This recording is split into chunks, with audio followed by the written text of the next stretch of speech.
What's up guys, it's the Horror Wombat, and the other day I just saw a movie about this wind-up monkey toy that causes gruesome deaths. Very appropriately, it's called The Monkey, and it's one of the most bizarre horror movies I've seen in a while. Guess you could say it was bananas. Get it? 'Cause monkeys like to eat bananas? I'm sorry. So what the heck is this movie about? Well, these two twin brothers find their dad's old wind-up monkey toy, and then they decide to mess around with it. And then everyone just starts fucking dying. So they attempt to get rid of it, but of course, it finds a way to come back and haunt them. So this movie is based off of a Stephen King short story, which, if you don't know who Stephen King is, he's like this author who likes to write a lot about horror. He's pretty indie, not a lot of people know about him. Guys, I'm joking. It's a joke. You know, it's pretty amazing how much variety Stephen King has given us in his written works. From books that have high schoolers with telekinetic powers, to books with evil killer clowns and kids doing— oh, wait, sorry, I can't say that last one without YouTube taking this video down. Silly me, guys. So the director behind this movie is Osgood Perkins, the man who just last year made that movie Longlegs. I saw Longlegs last year when it came out in theaters, and you know what? Hot take incoming, guys, but I thought it was kinda overrated. I just heard so many people be like, oh my god, Longlegs is the best horror movie I've seen this year. It's so good. And then I went and saw it and I was like, wait, what? I don't get it. So, in preparation for The Monkey, I actually decided to give the movie a rewatch via my favorite horror movie streaming service, Disney+, which is actually pretty ironic, but we'll get to that part later. And you know what? As much as I want to say that I still thought it sucked, I actually kinda liked it this time. I still don't really get the plot of this movie, but I thought Nicolas Cage was really funny in it. So yeah, although I don't really get the hype for this movie still, I do appreciate it a lot more now. But this monkey movie though, holy shit. I had heard a lot of whispers about this movie with people saying it's really gory and over the top, and that it was not a movie meant to be taken seriously. I mean, hell, look at the tagline for this movie. It deadass says, everybody dies, and that's up. I knew immediately that I wasn't going to see this movie alone, so I got some of my friends to see this movie with me for my birthday. Oh yeah, that's right, it was my birthday earlier this week. How old am I? Alright, I'll give you guys a hint. It's a number. So I got some friends to see this movie with me, and that definitely made the theater experience a lot more interesting. I mean, it was a lot better than the theater experience for Companion, but I'm not gonna bother explaining that one. Maybe another time. Anyways, what did I think of this movie? Well, it definitely lived up to what the marketing was saying, and man, it was refreshing to see a proper horror comedy again. But like hell, even though it's based off a Stephen King short story, the whole plot of this movie is basically a joke that wrote itself. I mean, for God's sakes, it's a toy monkey that causes people to straight up die in the style of the Final Destination movies. And just like the tagline said, that's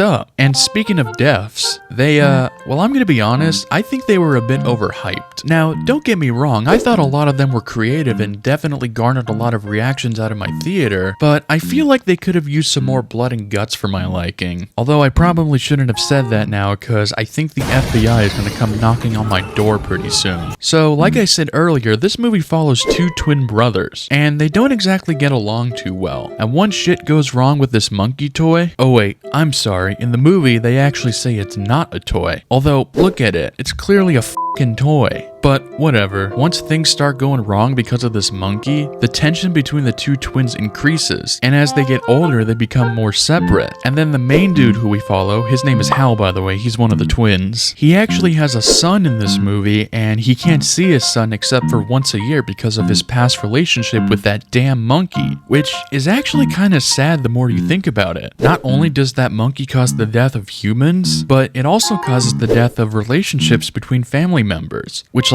that sucks. The twins start to notice more and more people dying every time the monkey starts playing his little drum. So because of this, their main goal is to get rid of that monkey. And it's actually kind of funny I just showed you that clip because it acts as a nice segue to talk about something absolutely wild. So remember how I said earlier that it was ironic that I rewatched Longlegs on Disney+? Well, it turns out the copywriting weasels at Disney kinda screwed this movie over. So you know the famous monkey toy with the symbols? Yeah, well it turns out Disney now owns the rights to that toy because it was used in Toy Story 3. And that's why this version of the monkey toy uses a drum instead. Man, Disney for pulling a shitty move like that, especially when they didn't even create that toy in the first place. It's literally been around decades before Toy Story 3 even came out. Not to mention, it's literally the specific toy that inspired the original monkey story in the first place. That's just like, huh?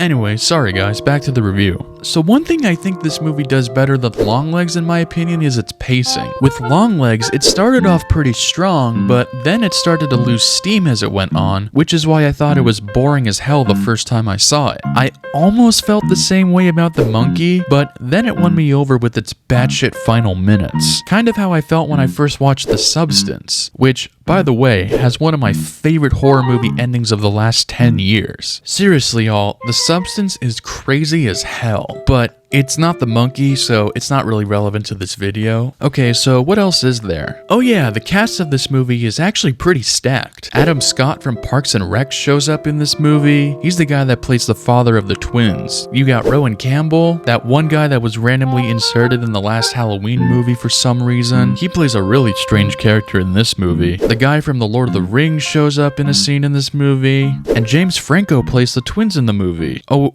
wait, I'm sorry, that's not James Franco? That's actually a guy named Theo James? Well, excuse me then. You even got Osgood Perkins playing a small part in this movie, and his character looks like Jay Schlatt. So, yeah, I don't really have much else to say.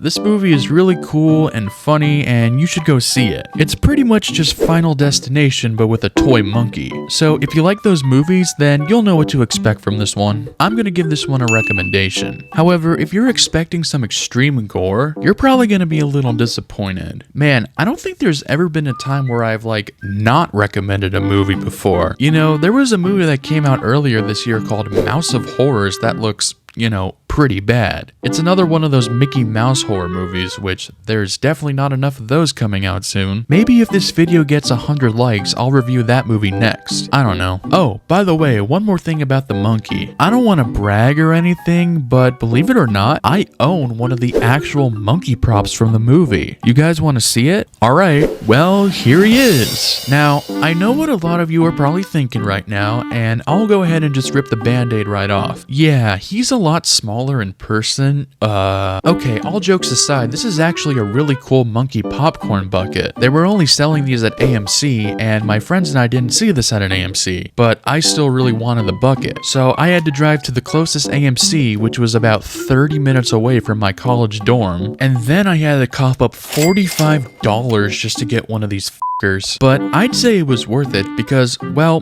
look at him. Isn't he incredible? Look, his arms can move up and down just like in the movie. Isn't that really cool, guys? Oh, the monkey? Wow, that's the name of the movie.